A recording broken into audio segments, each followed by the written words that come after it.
it was easier to not be identified as one of the followers in order to get along, to make things easier.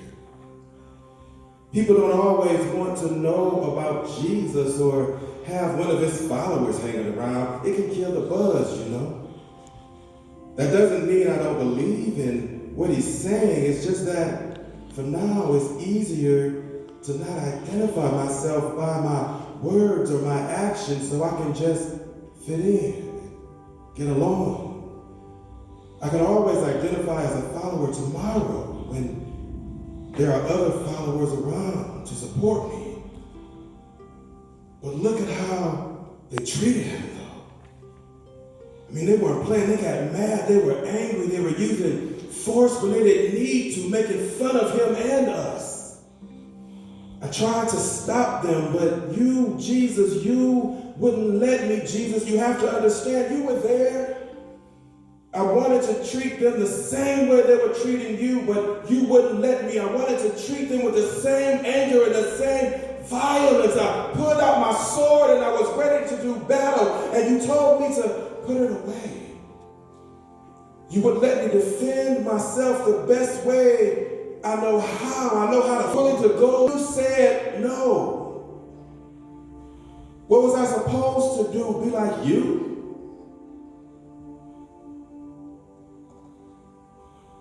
Was I supposed to be like you? You've told us to leave our old ways behind and come and follow you.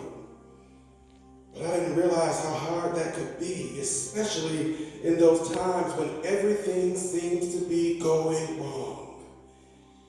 It was my first instinct to go to the sword, to let my anger lead my actions when things got hard, but you reminded me that there is a new way. Yet when I had the chance again to stand up for you, I failed 3 times. I failed. How did you know? I refused to believe that I could do something like that, that I could fail you when you needed me the most, yet I did. And even though you told me I would, when you knew I would, you didn't stop loving me. It's like you forgave me before it even happened. I feel like I don't deserve your love. I feel like I don't deserve your mercy for what I've done, but it was clear that you already gave it to me. How do I turn this pile of rubble into the rock that you named me? You have forgiven me, and now I must forgive myself, and I have to move forward. Forward, following your example, living your example. I must, in order to tell others about you, to continue the work that we started together. For now, I need to see what they are going to do to you. I need to build myself back up to the person you saw in me. I will do better. I will be the person you knew me to be. I need to be strong again for you and for others and for myself. It seems like whatever is about to happen will be a new beginning. Life will never be the same. But am I ready for this new life? Jesus, because of you and your love and your forgiveness, I'm ready to try.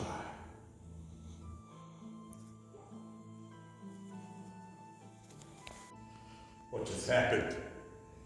Wasn't supposed to be like that.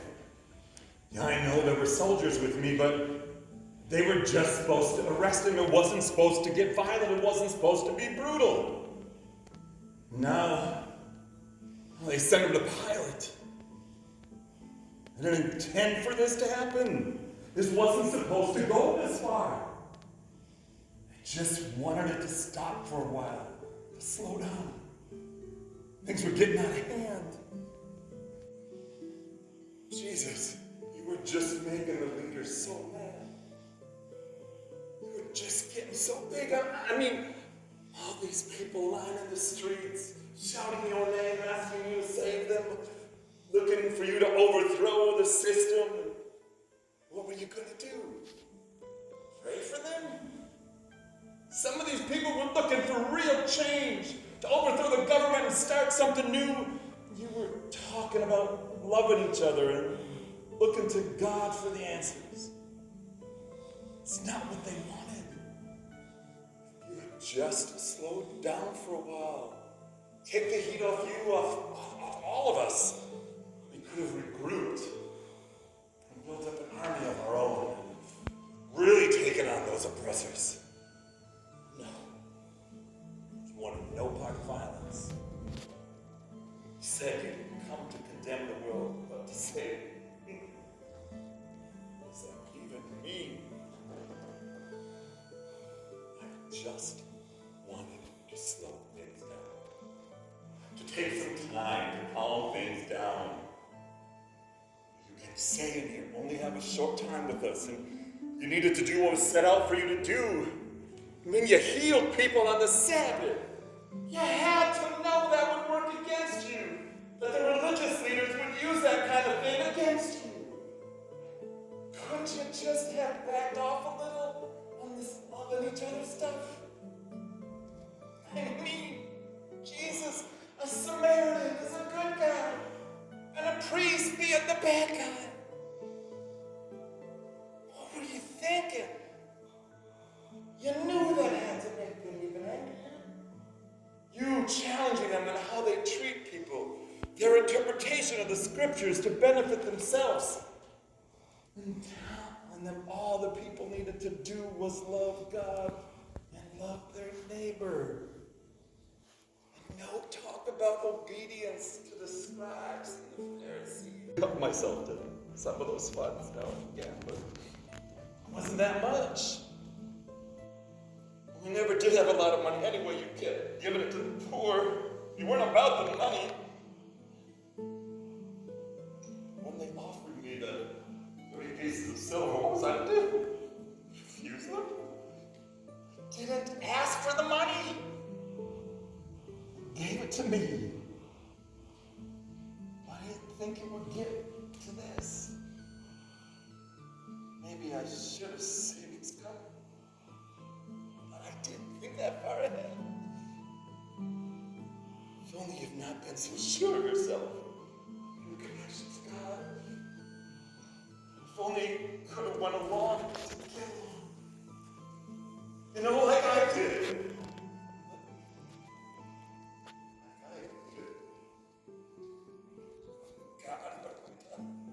I betrayed Jesus. Forgive me. Maybe I can give this money back. Maybe I can talk them into trading you for this money, like I traded you for this money. Like I betrayed you. No. It's gonna happen. What have I done? Why was it me? You knew I was going to do this.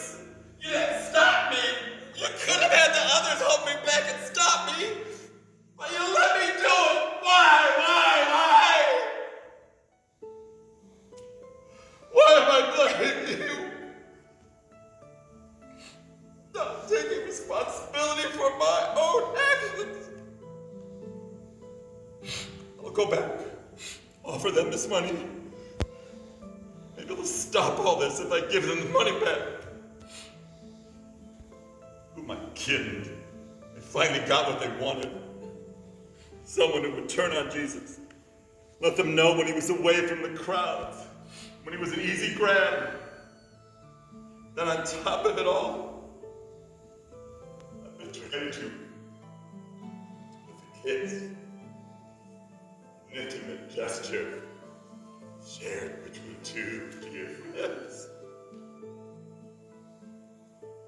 No, I've ruined it all. I've got to go and try to stop this.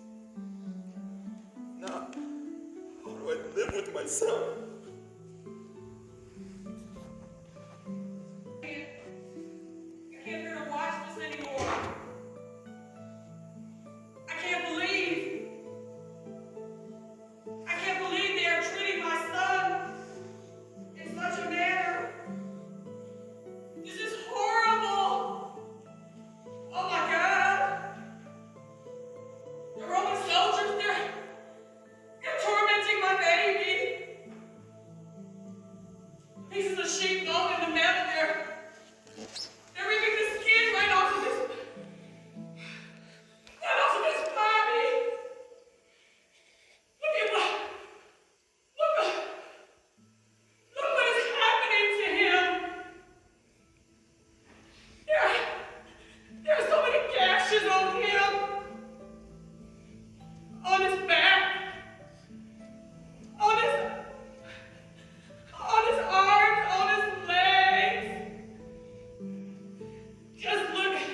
matured with you.